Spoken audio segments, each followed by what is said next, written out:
നമസ്കാരം. ഭാരത് ലൈവിലേക്ക് സ്വാഗതം. ജമ്മു കാശ്മീർ, അതായത് കാശ്മീർ താഴ്വര വീണ്ടും പുകയുന്നു. എന്താണ് കാരണം എന്നല്ലേ? പ്രധാനമന്ത്രിയുടെ പുനരധിവാസ പാക്കേജിൻ്റെ ഭാഗമായി താഴ്വരയിലേക്ക് തിരിച്ചെത്തി സ്വന്തം ജീവിതം കരുപിടിപ്പിക്കാൻ വേണ്ടി അങ്ങേയറ്റം പരിശ്രമിച്ചു കൊണ്ടിരിക്കുന്ന, അതായത് ജീവൻ നഷ്ടപ്പെടുമോ എന്നുള്ള ഭയത്തിനിടയിലും സ്വന്തം മണ്ണിലേക്ക് തിരിച്ചു വന്ന് അവിടെ ജീവിച്ചു മരിക്കാൻ ആഗ്രഹിക്കുന്ന ആ കാശ്മീരി പണ്ഡിറ്റുകൾ വീണ്ടും ഒരു കൂട്ടപ്പലായനത്തിന് തയ്യാറെടുക്കേണ്ടി വരുമോ എന്ന ആശങ്കയാണ് കാശ്മീരിനെ ഇപ്പോൾ പുകച്ചുകൊണ്ടിരിക്കുന്നത്. നമുക്ക് ആ വാർത്തയുടെ വിശദാംശങ്ങളിലേക്ക് പോകാം. ജമ്മു കാശ്മീരിൽ ജോലി ചെയ്യുന്ന കാശ്മീരി പണ്ഡിറ്റുകൾ വ്യക്തിഗത വിവരങ്ങൾ ഉൾപ്പെടുത്തിയുള്ള ഭീകര സംഘടനയുടെ പുതിയ ഹിറ്റ് ലിസ്റ്റ് സമൂഹമാധ്യമങ്ങളിൽ പ്രചരിച്ചതോടെ വലിയ ആശങ്കയിലാണ്. താഴ്വരയിലെങ്ങും ആ ആശങ്കയും ഭീതിയും പടർന്നിരിക്കുന്നു. നിരോധിത ലഷ്കർ ഇ തോയ്ബയുടെ നിഴൽ സംഘടനയായി കരുതപ്പെടുന്ന യുണൈറ്റഡ് ലിബറേഷൻ കൗൺസിൽ ULC ആണ് ഓഗസ്റ്റ് 23 ഡേറ്റ് വെച്ച് ഭീഷണി പോസ്റ്റർ പുറത്തുവിട്ടത്. മുൻകാലങ്ങളിലെ പൊതുവായ ഭീഷണി സന്ദേശങ്ങളിൽ നിന്ന് വ്യത്യസ്തമായി ലക്ഷ്യമിടുന്ന വ്യക്തികളുടെ പേര്, വീട്ടു നമ്പർ, തെരുവ് അടക്കമുള്ള കൃത്യമായ മേൽവിലാസം, അതുപോലെ സ്വകാര്യ മൊബൈൽ ഫോൺ നമ്പറുകൾ, വാഹന രജിസ്ട്രേഷൻ വിവരങ്ങൾ തുടങ്ങിയ അതീവ സുരക്ഷാ വിവരങ്ങളാണ് ഇത്തവണ പരസ്യമായി പ്രസിദ്ധപ്പെടുത്തിയിരിക്കുന്നത്. ഇതെങ്ങനെ ചോർന്നു കിട്ടി എന്നുള്ളതാണ് ചോദ്യം. പ്രധാനമന്ത്രിയുടെ പുനരധിവാസ പാക്കേജ് വഴിയാണ് താഴ്വരയിൽ ഇവർ ജോലിക്കെത്തിയത്. അങ്ങനെ ജോലി ചെയ്യുന്ന ജീവനക്കാരെയും പൂർവിക സ്വത്തുക്കൾ തിരിച്ചുപിടിക്കാനും പുനരധിവാസ പ്രവർത്തനങ്ങളിൽ സജീവമായി ഇടപെടാനും ശ്രമിക്കുന്ന കുടുംബങ്ങളെയുമാണ് ഹിറ്റ് ലിസ്റ്റിൽ പ്രധാനമായും ഉൾപ്പെടുത്തിയിരിക്കുന്നത്. ഔദ്യോഗിക സർക്കാർ രേഖകളിലുള്ള ജീവനക്കാരുടെ ശമ്പള വിവരങ്ങളും വിലാസവും ഭീകരർക്ക് എങ്ങനെ ചോർന്നു കിട്ടി എന്നത് സംബന്ധിച്ച് ഗുരുതരമായ ഡാറ്റ ചോർച്ച സംശയങ്ങളാണ് കമ്മ്യൂണിറ്റി പ്രതിനിധികൾ ഉന്നയിക്കുന്നത്.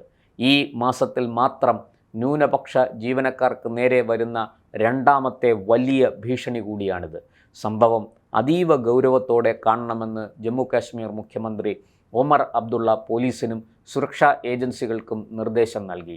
ജീവനക്കാരുടെ സുരക്ഷ ഉറപ്പാക്കണമെന്നും ഭീഷണി നേരിടുന്നവർക്ക് അടിയന്തര സംരക്ഷണം ഏർപ്പെടുത്തണമെന്നും ആവശ്യപ്പെട്ട് all PM package employees forum Jammu Kashmir chief secretary Atal ദുല്ലുവിന് നിവേദനവും നൽകിയിട്ടുണ്ട്. നിലവിൽ രേഖകളുടെ ആധികാരികതയും ഓൺലൈൻ പ്രചാരണത്തിൻ്റെ ഉറവിടവും സൈബർ ഇൻ്റലിജൻസ് ഏജൻസികൾ വിശദമായി അന്വേഷിച്ച് വരികയാണ്. പക്ഷേ അപ്പോഴും താഴ്വരയിലെ ഭീതി വിട്ടുപോയിട്ടില്ല എന്നുള്ളതാണ് സത്യം. ഈ പുനരധിവാസം ആരംഭിച്ചത് മുതൽ നിരന്തരം ഈ ലഷ്കർ ഇ തോയ്ബ പോലെയുള്ള ഭീകര സംഘടനകളും അവരുടെ നിഴൽ സംഘടനകളും നിരന്തരം താഴ്വരയിൽ ഇത്തരം ഭീഷണി സന്ദേശങ്ങൾ അയച്ചുകൊണ്ടിരിക്കുകയാണ്, അല്ലെങ്കിൽ പ്രസിദ്ധപ്പെടുത്തിക്കൊണ്ടിരിക്കുകയാണ്. നമുക്കറിയാം, 1989-90 കാലഘട്ടങ്ങളിലും ഇതുപോലെ അവിടെ പരസ്യമായി പണ്ഡിറ്റുകൾ, കാശ്മീരി പണ്ഡിറ്റുകൾ താഴ്വര വിട്ടുപോകണം എന്ന ആ ഭീകരരുടെ ആവശ്യം ഉയർന്നിരുന്നു. അവിടെ മുസ്ലിം പള്ളികളിൽ നിന്ന് ഇത്തരത്തിൽ ഉള്ള ഭീകരമായ ചില ആഹ്വാനങ്ങൾ ഉയരുകയും കുറേ പേർ അവിടം വിട്ടു പോവുകയും ചെയ്തു. എന്നാൽ ജനിച്ച മണ്ണിൽ കിടന്ന് മരിക്കാൻ ആഗ്രഹിച്ച ബഹുഭൂരിപക്ഷം കാശ്മീരി പണ്ഡിറ്റുകളും അവിടെ തന്നെ തുടർന്നു. അതിൻ്റെ ഫലമായിട്ട് അവർക്ക് എന്തൊക്കെ നഷ്ടപ്പെട്ടുവെന്നും സർവ്വതും ഉപേക്ഷിച്ച് കിട്ടിയതൊക്കെ വാരിയെടുത്തുകൊണ്ട് കൂട്ടപ്പലായനം അവർക്ക് ചെയ്യേണ്ടി വന്നതിൻ്റെയും ചരിത്രം നമുക്കറിയാം. ലക്ഷക്കണക്കിന് കാശ്മീരി പണ്ഡിറ്റുകളാണ് ജമ്മുവിലും ഡൽഹിയിലുമൊക്കെ ആയിട്ട്, ഡൽഹിയിൽ വന്ന് തമ്പടിച്ചത്, റോഡ് വക്കിൽ ഫുട്പാത്തുകളിലൊക്കെ ടെൻ്റടിച്ച് താമസിക്കാൻ തുടങ്ങിയത് ആ കാലത്താണ്. നമുക്കതൊക്കെ അനുഭവമുള്ളതാണ്. വീണ്ടും അത്തരത്തിലുള്ള അനുഭവങ്ങൾ കാശ്മീരിൽ ഉണ്ടാകുമോ എന്ന ഭയത്തിലാണ് താഴ്വരയിലെ കാശ്മീരി പണ്ഡിറ്റുകൾ. ഇത് തിരിച്ച് കാശ്മീർ താഴ്വരയിലേക്ക് വന്നുകൊണ്ടിരിക്കുന്ന പണ്ഡിറ്റുകളുടെ ആത്മധൈര്യത്തെ ചോർത്തുന്നു എന്നുള്ളത് പരമാർത്ഥമാണ്. നമ്മുടെ സൈന്യവും സുരക്ഷാ ഏജൻസികളും കാശ്മീർ പോലീസും ഒക്കെ വലിയ രീതിയിൽ ഇവർക്ക് സുരക്ഷ കൊടുത്തുകൊണ്ട് ഇവരോടൊപ്പം തന്നെ ഉണ്ട്. ഇവർക്ക് ശക്തമായ പിന്തുണ നൽകിക്കൊണ്ടിരിക്കുന്നു. ഒരു വശത്ത് തദ്ദേശീയരായ കാശ്മീർ ജനത, കാശ്മീരിലെ ഭൂരിപക്ഷമായ മുസ്ലിം ജനത ബഹുഭൂരിപക്ഷവും ഈ തിരിച്ചു വരുന്ന പണ്ഡിറ്റുകളെ സർവാത്മന സ്വീകരിക്കുന്നുണ്ട്. അവർക്ക് പുനരധിവാസം ഉറപ്പാക്കിക്കൊണ്ട് അവരുടെ ജീവിതം തിരിച്ചു പിടിക്കാനുള്ള സഹായ സഹകരണങ്ങൾ നൽകുന്നുണ്ട് എന്നുള്ളതും ആശാവഹമായ ഒരു കാര്യം തന്നെയാണ്. എന്നാൽ അതിർത്തിക്കപ്പുറത്തു നിന്ന് വരുന്ന ഈ ഭീഷണി അത് ചെറുതല്ല. അത് നമ്മൾ വലിയ കരുതലോടെ നോക്കിക്കാണേണ്ടതാണ്. അക്കാര്യത്തിൽ യാതൊരു സംശയവുമില്ല. അങ്ങേയറ്റത്തെ ജാഗ്രത നമ്മുടെ സുരക്ഷാ ഏജൻസികൾ, നമ്മുടെ സുരക്ഷാ സേന ഒക്കെ പുലർത്തുന്നുണ്ടെങ്കിലും ഈ പാവം കാശ്മീരി പണ്ഡിറ്റുകളെ സംബന്ധിച്ചിടത്തോളം ഈ പാവപ്പെട്ട ജനങ്ങൾക്ക് ഭീതി വിട്ടുമാറിയിട്ടില്ല. കാരണം അവരുടെ മുൻ അനുഭവങ്ങൾ അങ്ങനത്തെ ഒക്കെയാണ്. ഞാൻ അതിൻ്റെ വിശദാംശങ്ങളിലേക്ക് പോകുന്നില്ല. എന്തായാലും ഒരു കാര്യം സത്യമാണ്, ഡൽഹി ഇക്കാര്യത്തിൽ അങ്ങേയറ്റത്തെ ജാഗ്രതയും സൂക്ഷ്മമായ നിരീക്ഷണവും പുലർത്തുന്നുണ്ട്. നമ്മുടെ ദേശീയ സുരക്ഷാ ഉപദേഷ്ടാവ് ശ്രീ അജിത് ഡോവൽ തന്നെ നേരിട്ടാണ്, അതായത് ആർട്ടിക്കിൾ 370 എടുത്തു കളഞ്ഞതിന് ശേഷം, കാശ്മീരിൻ്റെ സ്വയംഭരണാവകാശം എടുത്തു കളഞ്ഞതിന് ശേഷം ശ്രീ ഡോവൽ, അജിത് ഡോവൽ നേരിട്ട് കാശ്മീരിലെത്തുകയും ദിവസങ്ങളോളം, ആഴ്ചകളോളം അവിടെ താമസിച്ച് ഈ സുരക്ഷാ സേനയ്ക്ക് വേണ്ട നിർദ്ദേശങ്ങൾ നൽകുകയും കാശ്മീരി ജനതയ്ക്ക് ഇന്ത്യ സർക്കാരിന്മേലുള്ള വിശ്വാസം ഊട്ടിയുറപ്പിക്കാൻ വേണ്ടുന്ന പരിശ്രമങ്ങളും ബോധവൽക്കരണവും ഒക്കെ നേരിട്ട് നടത്തുകയും ചെയ്തത് നമുക്കൊക്കെ അറിയുന്ന കാര്യമാണ്. അദ്ദേഹത്തിൻ്റെ അന്നത്തെ ആ ശ്രമഫലമായിട്ടാണ് പണ്ഡിറ്റുകൾക്ക് താഴ്വരയിലേക്ക് മടങ്ങി വരാനുള്ള ആത്മധൈര്യം കിട്ടിയത്. അതിൻ്റെ ഭാഗമായിട്ടാണ് അവർ തിരിച്ചു വന്നതും. അവർക്ക് ഒമർ അബ്ദുള്ള സർക്കാർ വന്നതിന് ശേഷം സർക്കാരിൽ വേണ്ടത്ര പ്രാതിനിധ്യം അവർക്ക് കൊടുക്കുകയും, അതായത് കാശ്മീരിലെ ന്യൂനപക്ഷങ്ങൾ എന്നുള്ള നിലയ്ക്ക് അവർക്ക് വേണ്ട പ്രാതിനിധ്യം കൊടുക്കുകയും ഒക്കെ ചെയ്യാൻ തുടങ്ങിയത്.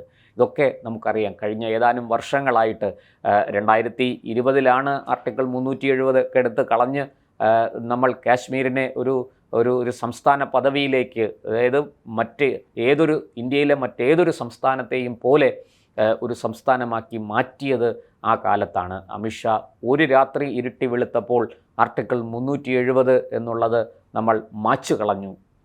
കാശ്മീരിൻ്റെ സ്വയംഭരണാവകാശം എടുത്തു കളഞ്ഞു. അതിനെ ഒരു പൂർണ്ണ സംസ്ഥാനമാക്കി. ലഡാക്കിനെ പ്രത്യേകം മാറ്റി കേന്ദ്രഭരണ പ്രദേശമാക്കുകയും ജമ്മു ആൻഡ് കാശ്മീർ എന്ന ഒരു സംസ്ഥാനം, ആ സംസ്ഥാനത്തിന് പൂർണ്ണ പദവിയോടുകൂടി നിലനിൽക്കാൻ അന്ന് ആരംഭം കുറിക്കുകയും ചെയ്തു. എന്തായാലും നിലവിൽ പുറത്തു വന്നിരിക്കുന്ന വിവരങ്ങൾ വലിയ ആശങ്കയുണ്ടാക്കുന്നുണ്ട്. പക്ഷേ സുരക്ഷാ ഏജൻസികളുടെ കാര്യക്ഷമമായ പ്രവർത്തനവും ഇടപെടലും ജമ്മു കാശ്മീർ ഗവൺമെൻറ്റിൻ്റെ പിന്തുണയും ഒക്കെ പണ്ഡിറ്റുകൾക്ക് അല്പം ധൈര്യം പകർന്നു നൽകുന്നുണ്ട്.